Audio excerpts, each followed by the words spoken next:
Allez, salut dans l'ensemble, on se retrouve aujourd'hui pour le tuto 12 qui est intitulé Organiser notre travail dans le RStudio.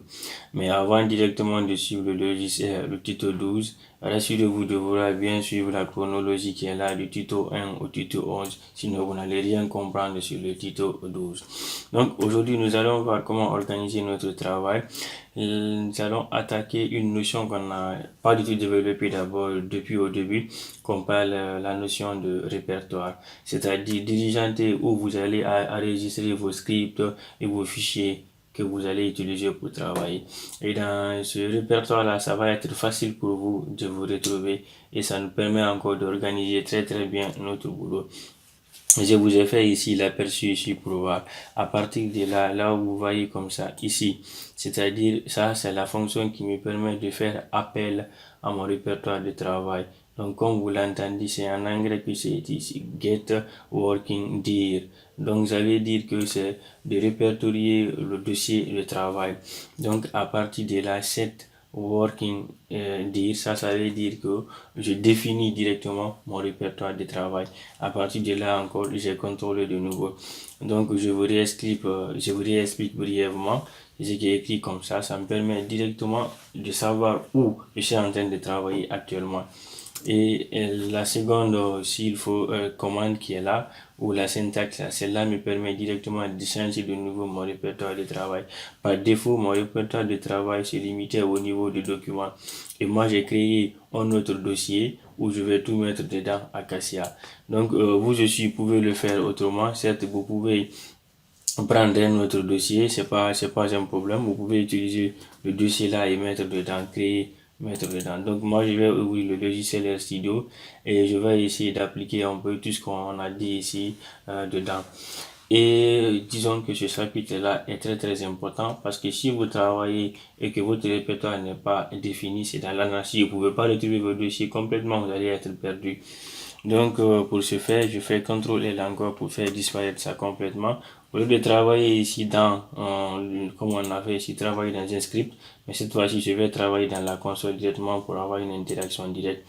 À partir de là, je fais appel à la fonction, comme on a dit, getWork, que je tape et je valide. On me dit actuellement que mon répertoire de travail, voici mon dictionnaire d'abord C, et ici nous avons l'utilisateur, voici mon nom et le document. Donc actuellement mon répertoire ici c'est le document. Maintenant si moi je veux maintenant changer ça, je vais complètement remédier à ça, je vais créer un autre répertoire où je vais mettre mes dossiers.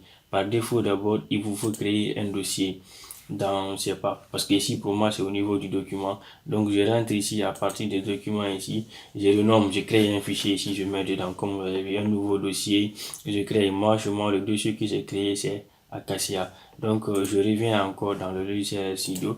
À partir de là maintenant, j'essaie de définir cette fois-ci mon lieu de travail. Donc je tape. Je peux recopier tout ce qui est là entièrement pour me faciliter. Je copie ça. Je ouvre ici les guillemets pour moi et je fais CTRL V. Et je fais maintenant slash en même temps maintenant pour ajouter ici mon dossier qui s'appelle Acacia. Mais rassurez-vous que si le début de votre dossier, la moment où vous avez renommé, c'est en minuscule, ça doit être en minuscule. Si le dossier contient des lettres majuscules, ça doit être en majuscule. Renommez exactement comme vous l'avez fait. Après, je tape sur Entrée. Pour vérifier de nouveau maintenant, je peux faire appel encore à la fonction getWorkingDir pour savoir actuellement où je suis en train de travailler. Et dès que je tape de nouveau maintenant, on me dit, vous avez vu, Acacia est ajouté ici. Donc, à partir de là, il n'y a rien. Et je peux maintenant, à partir de la fenêtre là aussi, ou de l'onglet là, vous avez dit que vous pouvez répertorier vos fichiers. Donc, je tape sur ça ici. Voici mon répertoire de travail qui est là. Ici, c'est le document par défaut. Mais ce que moi, j'ai défini ici, Acacia, vous allez voir ici, dès que vous défilez, vous allez voir le fichier que vous avez créé ici, ça va être ici pour vous. Mais moi, chez moi ici, c'est Acacia. Je tapote sur ça et voici les fichiers qui sont dedans. Les fichiers là, ça c'est dans Acacia. Donc c'est quelque chose de très facile mais organiser votre travail aussi est très très utile, sinon ça peut vous mélanger le boulot. Donc voici ce que j'avais à vous présenter ce soir. Donc si le tutoriel vous a apporté quelques informations ou vous avez pigé quelque chose dedans, n'oubliez pas de vous abonner sur ma chaîne YouTube, voire activer la cloche et pourquoi pas ne pas partager même la vidéo. Donc on se retrouve pour le tuto suivant et sur ce je vous quitte et je vous dis bon courage. Merci.